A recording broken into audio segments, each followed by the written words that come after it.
take questions. Well, that's a fantastic Princeton team, and if I had to put money on it, I think they'll be ranked at some point during the season. They are really, really good and talented. And, you know, they went toe to toe with UCLA, obviously beat a really good Oklahoma team, and, you know, gave us everything. And I knew in the second half, at halftime, just talking with our guys, that they were not going to go away quietly, and they didn't. And so first and foremost, just again, really great team in Princeton, but really happy, obviously, for our group. Sarah had a special night. I think just not her shooting. I think you look, you know, her stat line is pretty impressive.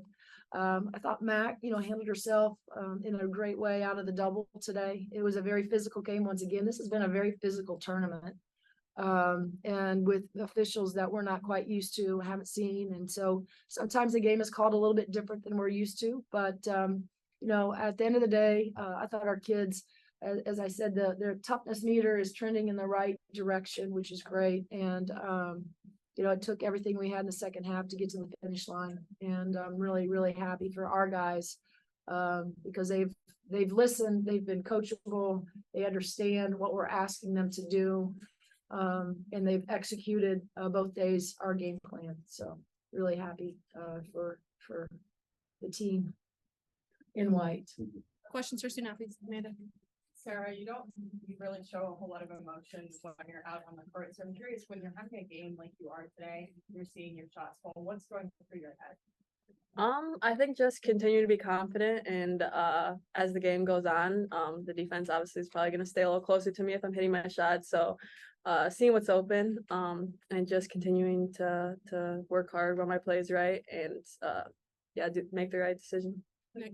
Oh, sorry, Amanda, go ahead. I saw you right after the game ended, you were smiling and on the side. So then what's that kind of, what are those thoughts when the game's over and you kind of realize what you've done? Yeah, I think just specifically with this game, we obviously had to fight to the end. We went through a little bit of a drought there in the third quarter, but I think our team really just stuck together, and it was good to see all of us on the court just fighting till the end. And obviously, this was a huge win for us, so definitely very happy about that.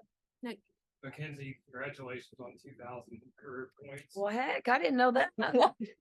Hey, check social media. Oh, well, yeah. There's your first one. Obviously, now the focus switches to your homecoming trip back to Maine.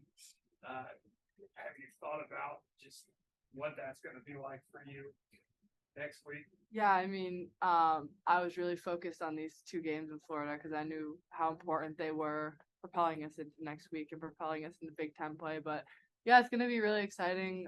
A lot of people are really eager to watch Indiana women's basketball for the first time in person, in a gym that's, you know, very near and dear to my heart. I played all my high school tournament games there, won 2 state championships there. So it's a very special gym to me. If you know me, you know home is extremely important to me and representing Maine the best I can. So it's going to be a really fun time. And I've talked about Maine a lot to everybody. And so I think they're excited to see it too. Any other questions in the room? They're super excited. Yeah. Either of you, go ahead. You know, you guys kind of mentioned Princeton getting back into the game after that press on you. Can you guys talk about how that kind of changed the rhythm and how you guys kind of kept your nerve and pulled up and win anyway? Yeah, I think, you know, that's nothing we're not used to. We handle presses in practice. We work on that. So I think, you know, we knew that Princeton needed to get some points on the board. They needed to get stopped. So that's what they went to. But I thought we did a good job down the stretch handling it. And that'll help us too. It's just another thing that'll help us going into Big Ten play because we know that's something we're going to see night in and night out. What do you think has been the key to your turnaround here since Stanford? I feel like we've just really focused specifically on our defense, especially after Stanford, just kind of be more tough doing the little things. And that's something we've just really been working on in practice. And it's been translating in the game recently too. And so I think it's definitely the defensive end for sure. Yeah, I think it's just knowing that we never want to feel the way we felt leaving Stanford ever again. I know I don't want to feel like that. we just want to leave it all out there on the floor. And like Coach said, our toughness meter is trending in the right direction. And I feel that is true. And each and every practice, we're getting a little bit better, and we know it's not going to happen in one day, and it's going to happen over a span of time. But just sticking to the process and keep putting that work in, and we know we're going to see results. Go to questions on Zoom for our student athletes. Skip and then Talia. Sarah, congratulations on the win, and all of you actually.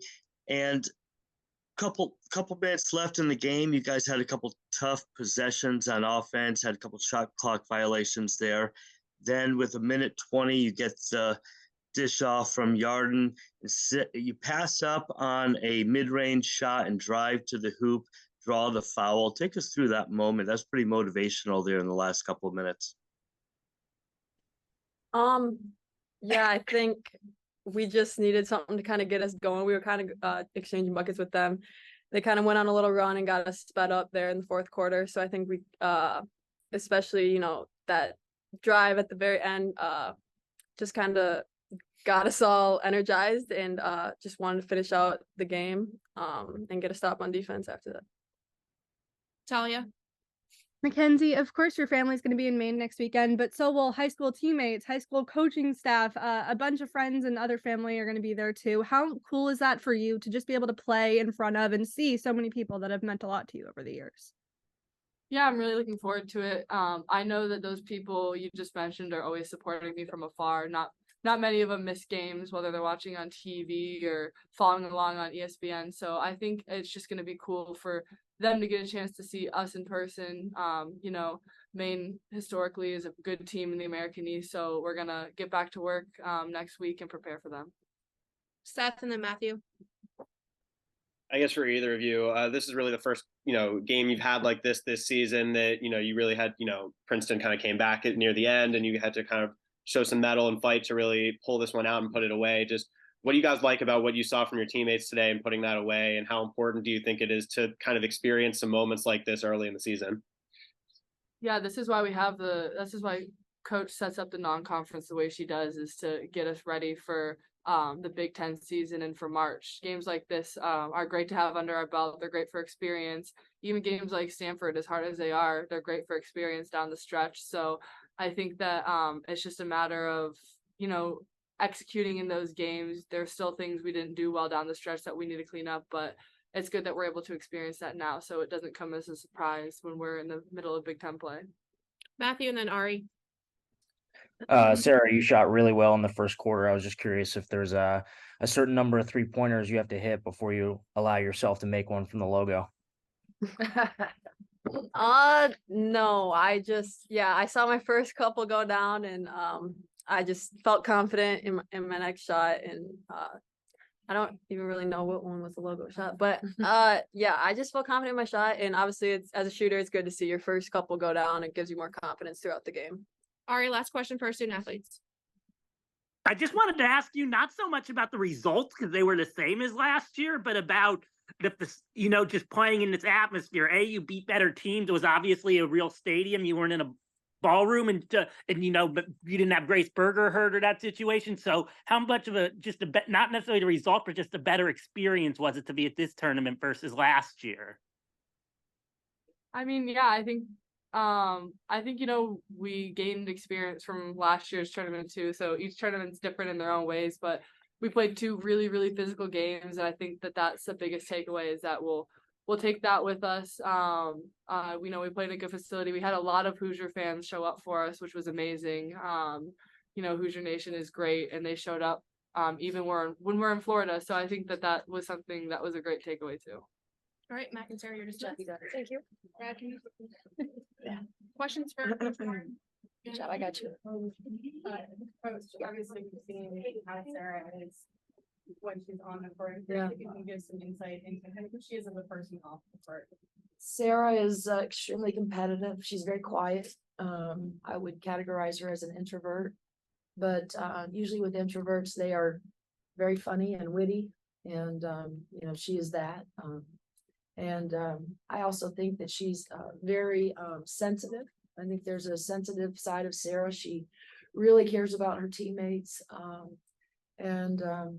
And so that's kind of her. And like I said, it was great to see her have a special night. We know what kind of a special shooter she is. And so her work, you know, she's a relentless worker too. She's always in the gym, staying before, staying after. You know, I'm happy tonight for her.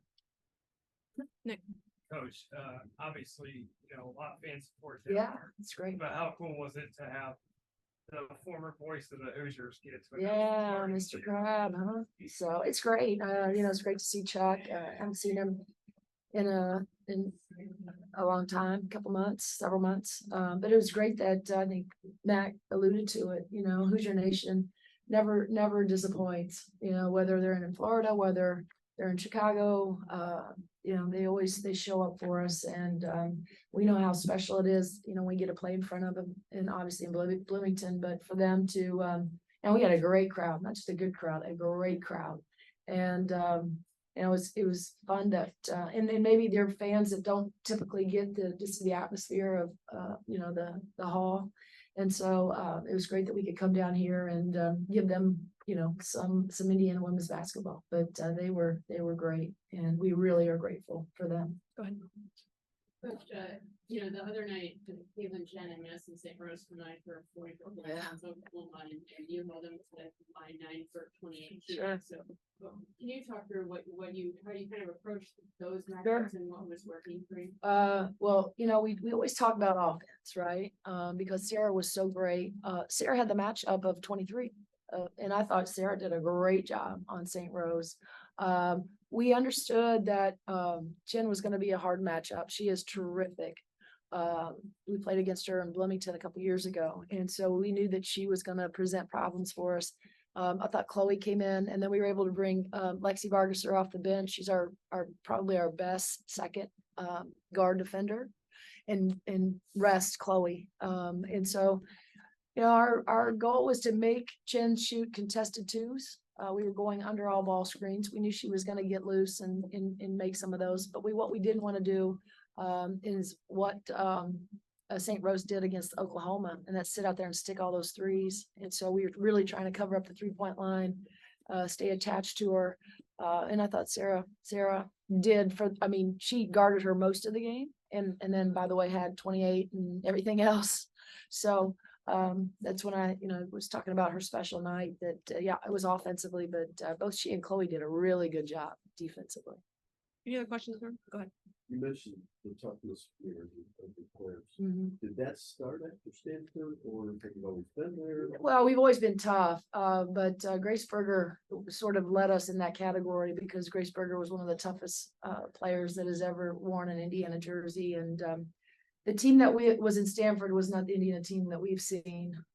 It was, you know, and we could talk about it being early. We can talk about it, you know, but in some sort of weird way, it might have been just what we needed, you know, and I don't know that I would ever tell our players that, but you know, sometimes you need a wake up call when you got a number by your name and people are talking about you on social media, and our kids are all on social about how great this team can be even without Grace Berger. And you know, sometimes that can work against you. You want them to have confidence, but it might have just been sort of the wake up call that we needed to understand that when you do have a number by your name, everybody's going to bring their best every night. And we have a responsibility to step on the floor and play both sides as hard as we can with grittiness and toughness, because that's sort of been who Indiana women's basketball, that's who we are.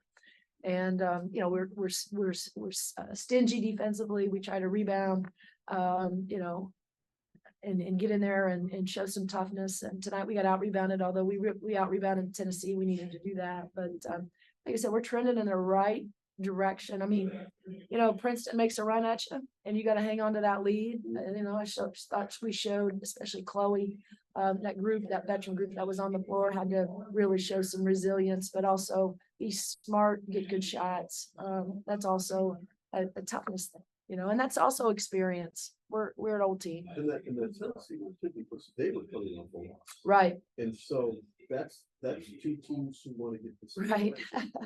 That was a Yeah, program. we are a work in progress. You know, let's make sure we understand Grace Berger. It was a big loss for us, not what she did from a basketball player. Grace Berger was our heart, our soul, and she was our toughness. And we have to have more of those kids. And you can develop that, you know, and they show glimpses of it. And I think Chloe is a hard, tough kid. I think Sid Parrish is a hard, tough kid. But we need more. And they understand that. They understand what that looks like. And in the past, and I'll try to come to a close, but you know, Grace has been the one or was the one in the past that we didn't want to disappoint because we knew she was so competitive and so tough. And I think this team has to be about not letting each other down versus it just being Grace. And if we can get there where they just, they want to be competitive in practice, they want to be truthful and transparent and honest with each other in practice and not take it to heart. But they can still put enough pressure on each other that we can have that toughness. We can have those tough conversations where, Mac, I need you to be better, right? Sid, you got to sit down and guard. We can't allow that, right? Those kind of conversations that happen on the floor, that happen in the locker room, those were conversations that would happen if Grace Berger was in that locker room. We need more than that, right? The tough conversations where Grace isn't afraid to hurt anybody's feelings. She would do it in the right way. But you have to, as a great teams have unbelievable communication, you know, and so we have to be a better communicating team that also offers a lot of toughness. We'll go to questions on Zoom, Seth, and then Talia. Terry, I know you know from playing them in the tournament a few years ago that they wouldn't go down easy, and you obviously have a veteran team that has been in moments like this before. But this is, like I said to the players, this is kind of the first time this year you've been in a situation like that where you had the other team kind of coming back on you. They had it down to 6 in the fourth quarter, and your team really came up with some big moments in the fourth quarter to really put the game away. What do you like from the response your team showed in those moments? And like I asked them, how big is it to get experience in those moments this early in the season? It's great experience. And I think what I liked about it the most, Seth, was that they didn't panic. They never looked panicked, even when we got them over to the sideline, even when we were going back and forth and we knew we needed stops. They didn't look panicked. They didn't look like they were pressing. One of the things about their press was it slowed us down, and it was a great move by coach to slow us down. And I loved how we handled that. We didn't turn it over. We got across the timeline and we tried to run clock, run offense. And so I thought there were moments where we played smart, and then we didn't panic, and even though, there was a couple plays there where maybe we didn't get a shot off or the shot we liked, or it ended up being a block or whatever, but I still thought we handled ourselves really well, and it will pay off for us, no doubt. Talia, then Ari. Hey, Coach. What would you say is the biggest difference between Sarah a year ago and Sarah today? I just think, Talia, she's just comfortable. You leave Minnesota, you grow up in Minnesota, all your life, and you go to school there, and your family's there, your friends are there. And then you come over to Indiana, you don't know anybody, you're new to your team. It's a new system. Oh, by the way, we expect you to guard. And, so I think that there were a lot of adjustments that, Sarah had to be able to embrace. And I think we're seeing that. She is a very comfortable young lady, in our program. Ari, and then last I question. wish I had her 4 more years. Yeah, I know you don't like to talk about, numbers so much, but you mentioned your number that you haven't been ranked outside the top 25 for 5 straight seasons now. This is the 5th year in a row since Holmes has been on campus. Not just so much for that number, because I know you don't want to, it's early with ranking, but how much did you prove, not so much to the nation, but to yourselves, that yes, we are still amongst the better teams in the nation with these results this week? I don't think, Ari, the numbers don't matter. I mean, we've seen that with all the games early in the season with, people, the top teams getting beat and so forth. What we wanted to accomplish in this road trip was we had an opportunity to play a ranked team in Tennessee, and then we have another opportunity to play a really, really good Princeton team that, like I said, either should be ranked or will be ranked.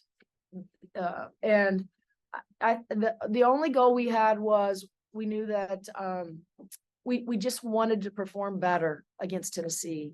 We knew that that was not the team we took out to Palo Alto. That was not the Indiana team that played Stanford a couple weeks ago. We knew we are much better than that. We were angered by it. We were a little bit embarrassed by it. And so our goal was to come here, win 2 games, but it was also to be able to look at each other, look at our group and say, that's who we are. This is what this should look like for us. That's a blip. It's over. I don't want to talk about it anymore. As I mentioned, it might've been a blessing in disguise. We got to move on. I don't know nothing about Maine right now, but I know Mac is excited. I'm excited for her, that we can do it for her and get her back there. And, I may have to give her something before she goes on the floor, just to calm her down, because she'll be so giddy and excited. But the next one up is Maine. And so we will celebrate this. We'll get back to cold Bloomington and take tomorrow off and then get back to work on Monday. Skip, last question. Coach, we've been seeing a lot of early foul trouble with the players. How much is that responsible for allowing Princeton to creep back into the game in the third and the fourth quarter? And could that be problematic down the road if that's the case? Yeah, I don't think so. Because I always talk about us being smart players. Sid Parrish is a smart player. Mac's a smart player. Yarden's a smart player. The game was very physical. The games were very, very physical down here. Then the games were called differently. Again, and I'm not saying good or bad. I'm just saying differently. But you got to adjust. You just got to adjust. That can't be an excuse. But Sid knows that she has to stay out of foul trouble. So does Yarden. So does Mac. So does Chloe. I mean, look, they're old. They know better. We got to keep them out of foul trouble. All right. Thanks, Coach. Yep. Thank you.